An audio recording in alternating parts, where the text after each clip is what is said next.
Vamos a seguir hablando del tema Huachipato. Estuvimos hablando con el presidente del sindicato número 1 de la empresa acá en esta edición tarde y ahora nos acompaña el ministro de Economía, de quien adelantamos su visita ayer. Ministro, ¿qué tal? ¿Cómo estás? Buenas tardes. Hola William, muchas gracias por recibirnos acá. ¿Todo bien?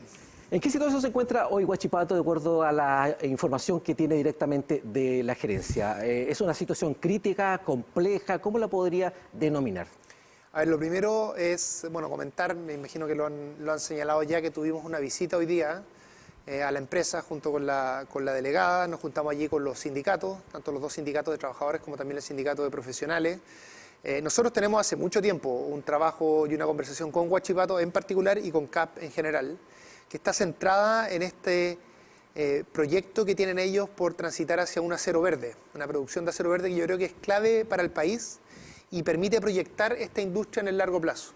Ahora, como ha dicho la gerencia de esta empresa, tienen problemas de corto plazo asociados a las fluctuaciones que tiene el precio del acero en el mundo y en particular en lo que se vende en Chile. Y es una situación compleja. A mí no me corresponde dar detalles o dar objetivos o especificar cuál es la situación concreta de la empresa, porque creo que eso le corresponde a la empresa, pero de acuerdo a lo que ellos han señalado públicamente, es una situación compleja de la empresa y lo que corresponde y lo que nosotros hemos dicho hoy día es que, primero, Huachipato es una empresa estratégica para el país, no solo para la región, por supuesto para la región, pero también para el país, es clave para el futuro de nuestra minería y en particular que la minería sea más verde. Y es clave además del punto de vista de los empleos que genera, de la calidad de los salarios que allí se pagan, del impacto que tiene en la comunidad. Así que hemos dicho de forma muy clara que como es una industria clave, nosotros vamos a hacer todo lo que esté a nuestro alcance para apoyarla y que salga de esta situación compleja. Eso en particular, en temas concretos en particular, a la espera de obviamente lo que significa la comisión en particular, lo que va a hacer en ese sentido en torno al tema distorsiones. En particular, hoy, aterrizando el tema, ¿cuáles son esos planes, esas iniciativas? Bueno, lo que nosotros hemos realizado y el compromiso que tenemos con ellos, del cual tengo que ser muy cuidadoso. Sé que el interés de la prensa es saber todo de forma inmediata, pero aquí lo importante es que trabajemos en conjunto para que la empresa pueda continuar. Ese es nuestro foco y queremos ser responsables en ese sentido. Y lo que tenemos es un equipo de trabajo en conjunto que está viendo distintas estrategias a partir de lo mismo que ha señalado la empresa para que la empresa pueda continuar en el tiempo. Una de las estrategias es lo que usted ya ha señalado, que es lo más público y que se ha hecho antes. Aquí no hay ninguna sorpresa. El que la empresa presente antecedente a esta comisión antidistorsiones es algo que se ha hecho antes, que tiene una cierta institucionalidad y la empresa tiene todo el derecho a hacerlo. No hay ningún problema en ello, todo lo contrario, es parte de las atribuciones que la empresa tiene. Usted hablaba de proyecciones. ¿Cómo proyectar a la empresa ante un mercado asiático brutal en ese sentido, que ha afectado directamente, y no tan solo de ahora, a Huachipato desde hace ya bastante tiempo atrás? Estuvimos analizando con el presidente del sindicato que se está transformando en un invitado habitual y eso grafica que la crisis es bien compleja, no desde ahora, de 2010 quizás en adelante, y me quedo quizás corto. ¿Cómo la proyectamos cuando el mercado juega absolutamente en contra? Bueno, a ver, yo diría dos cosas respecto a esa materia, pero antes me quisiera aprovechar de algo que tú comentabas que me parece importante resaltarlo porque no es algo que se dé en todas las industrias o en todas las empresas. El rol del sindicato, de los sindicatos, ellos tienen dos sindicatos trabajadores, uno de profesionales, y tienen básicamente todas y todos sus trabajadores sindicalizados. Yo creo que eso es muy importante y una de las cosas positivas de esta empresa y de esta industria, que tienen una buena relación con los trabajadores, que los trabajadores son un actor relevante y que son importantes, por ejemplo, cuando la empresa tiene cierto riesgo y que denota una forma de entender las relaciones laborales que yo creo que es buena, que es positivo para el país. Eso quería comentar porque tal vez puede parecer como algo obvio, pero no lo es cuando tenemos una tasa de sindicalización relativamente acotada en el país. Ahora, respecto a tu pregunta, de pensar un poco esto más de largo plazo, una forma de refrasear esa pregunta es ¿por qué es importante estratégicamente para el país tener una industria de acero? Y yo diría distintas razones. La primera es que Chile tiene, no dicho por nosotros, sino dicho por consultores internacionales y por analistas en la materia, tiene condiciones muy excepcionales para producir acero verde, que tiene que ver con las fuentes energéticas, con la calidad del hierro, y con la posibilidad, entre otras cosas, de producir hidrógeno verde a un costo bajo.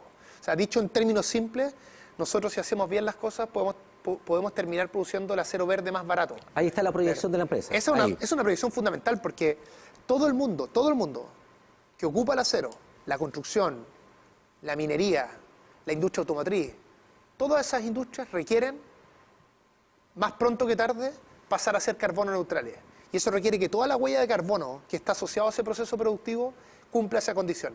Por lo tanto, si nuestro país tiene ventajas particulares para poder producir en un cierto horizonte y que requiere cambios tecnológicos, en fin, este acero verde, por supuesto que nosotros tenemos una ventaja estratégica que hay que aprovechar. Esa es una razón. Ahora, tenemos este problema de corto plazo que estamos enfrentando en este momento, y que por supuesto requiere acción, requiere articulación público-privada, pero lo importante es entender que el horizonte es optimista.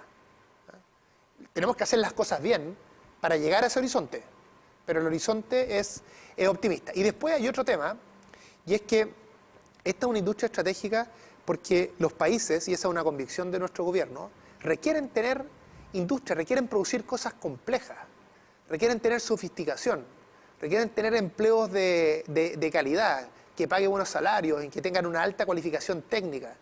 Eso es importante porque los países que son capaces de hacer cosas más complejas, los países que tienen sofisticación productiva, son países que están más preparados para vivir procesos de incertidumbre. Entonces, una industria fuerte es una ventaja estratégica del país. En ese mismo sentido, llevando a otro escenario bastante complejo que también vivimos aquí muy cerca de Concepción, en Penco, hablamos de Fanalosa. Lamentablemente a nivel de la región del Biobío tenemos procesos de reconversión laboral muy complejos. La zona del carbón todavía está viviendo los efectos negativos de una reconversión que no consideró los contextos sociales.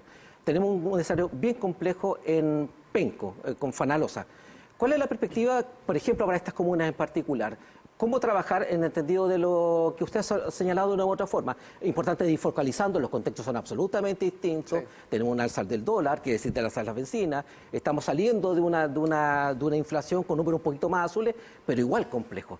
¿Cuál es la perspectiva de la región poniendo como escenario lo que pasó en Lota hace muchos años atrás, en otro gobierno, en otra situación coyuntural, pero lo que está pasando en Penco? Sí, a ver, tu pregunta mezcla distintos temas, todos ellos relevantes. Déjame partir por lo más macro. Cuando nosotros llevamos un poquito más de un año y medio de gobierno, cuando llegamos al gobierno, uno de los problemas principales que teníamos es que la economía estaba sobrecalentada a partir de lo que había ocurrido durante el 2021. Y eso tenía distintas expresiones, pero la expresión más dramática para las personas era la inflación. La inflación iba totalmente al alza, llegó a ser 14,1% en agosto del año pasado, y ahora estamos en 5,3%. Esto no es solo parte del trabajo del gobierno, que ha sido responsable en términos fiscales, es parte también del trabajo del Banco Central y de lo que han hecho las familias, es decir, algo que hemos hecho en sociedad. Pero creo que es importante entender que teníamos una situación de una economía con desequilibrios, y esos desequilibrios se han ido arreglando en el tiempo. Y lo hicimos al mismo tiempo que se redujo la pobreza. El año pasado logramos reducir la pobreza al mismo tiempo que estábamos reduciendo la inflación.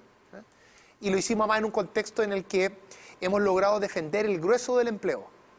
Y que creo que es importante resaltar aquello. Ahora, tenemos muchos desafíos productivos de esta naturaleza, como el que tú comentas de Penco, o el desafío que tenemos, por ejemplo, en Licantén, que la empresa principal que ellos tienen a propósito de las inundaciones y de temas forestales que se arrastran hace más de 10 años, anunció el cierre.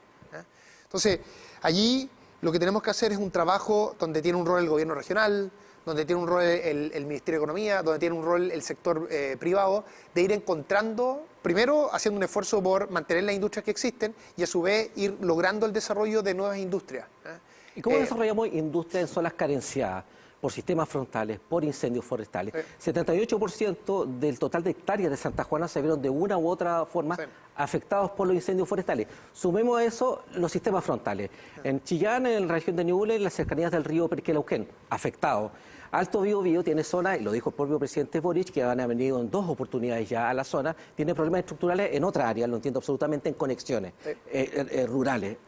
¿Cómo avanzar cuando tenemos zonas carenciadas, qué decir del sector de los rurales, muy afectadas? Sí. Bueno, cuando uno escucha tu pregunta, se recuerda lo complejo que es el problema. Todas las dimensiones que tiene asociado a ciertos desafíos que nuestro país arrastra hace décadas. Por ejemplo, la productividad lleva más de 15 años estancada. Por otro lado tenemos estos desastres naturales que lo que uno puede anticipar es que de acuerdo a la crisis climática tú no puedes saber exactamente cuándo vienen, pero lo que sí sabes es que van a ser más recurrentes de lo que han sido hasta ahora, porque ese es justamente el efecto principal que a este respecto genera las crisis climáticas. Entonces, yo lo primero que diría, también porque la gente que nos está viendo tiene que también salir con esperanza de estas conversaciones y tener una cierta tranquilidad, es que el hecho de que los problemas sean complejos no significa que no tienen solución y tampoco significa que nos tenemos que paralizar, sino que uno tiene que ir identificando tareas en cada uno de estos ámbitos. Entonces, lo primero es tener una macroeconomía ordenada, que es lo que hemos hecho durante este tiempo. Segundo, en todas las crisis hay que apoyar sobre todo a las empresas de menor tamaño. Y nosotros, a propósito de los incendios y de las dos inundaciones, en todo ese proceso hemos movilizado más de 60.000 millones de pesos, que no existían, o sea, que no eran parte del presupuesto, que se movilizaron de otros lugares justamente para apoyar a las pymes, un apoyo muy importante a las pymes en esta región y en todas las regiones afectadas. Tercero, es importante que exista una estrategia para que se puedan desarrollar estas nuevas industrias, en particular las industrias que requieren ciertos saltos tecnológicos. Y allí hemos hecho dos cosas importantes. Hemos hecho una y estamos empezando la otra. Lo primero es que nosotros aumentamos durante el año 2023 un 13% el gasto en ciencia, tecnología, conocimiento e innovación, que es conocimiento, pero conocimiento... Ahí tenemos un PIB que no vale ni idea, estamos muy lejos, por ejemplo, bueno, de sí, es cierto. Israel. Bueno, pero de nuevo, para llegar a Israel hay que dar los pasos iniciales. Pero estamos bastante retrasados, ministro. Bueno, pero no teníamos el aumento de gasto en CTCI, en ciencia, tecnología, conocimiento e innovación, de este nivel hace 10 años en Chile.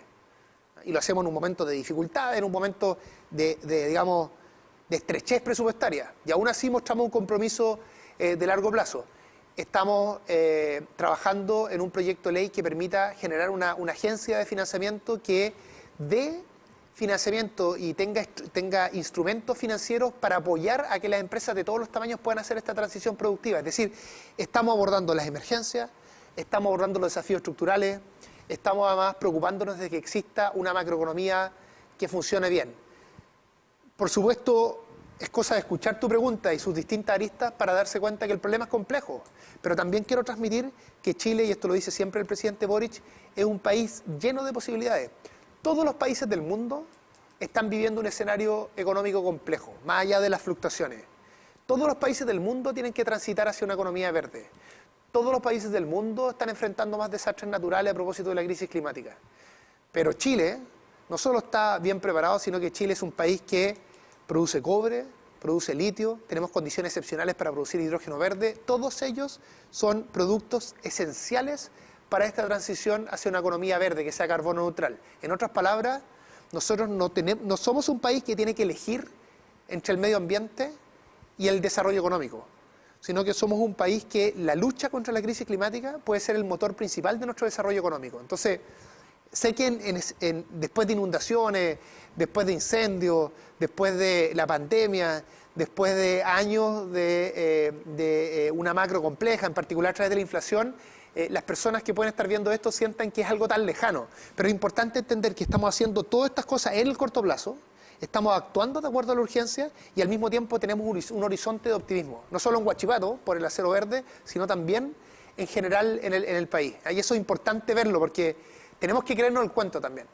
de lo que podemos hacer como país. Ministro, gracias por estar con nosotros. Nos va a faltar tiempo para seguir desarrollando los temas a nivel regional que son súper importantes, lo dice usted. Las economías productivas están doñadas, hay que decir, en el área de la industria. Repito las gracias a nombre de TVO, obviamente invitado para más adelante para que vamos a desarrollar otras temáticas también de interés. Por ejemplo, lo que se viene con las cosechas de septiembre, lo hemos tocado con el ministro de Agricultura también, sí. Un invitado bueno, y la reforma, tenemos que avanzar en pacto fiscal. Vino el ministro de Jara acá y la ministra... Tenemos que avanzar en reforma previsional, sí. Son todos temas clave, porque todo este tema productivo, claro, cuando llegan las emergencias, todos empiezan a decir, requerimos más recursos, requerimos un Estado más fuerte, requerimos maquinaria, pero eso hay que financiarlo. Bueno, y ahí los consensos políticos son importantes. Es muy importante generar consensos políticos para esas reformas que está impulsando el gobierno. Ministro, gracias, nos pilla la hora, como siempre, en televisión. Muchas gracias. Gracias por estar con nosotros, que tenga una buena tarde. Al contrario, gracias a ti.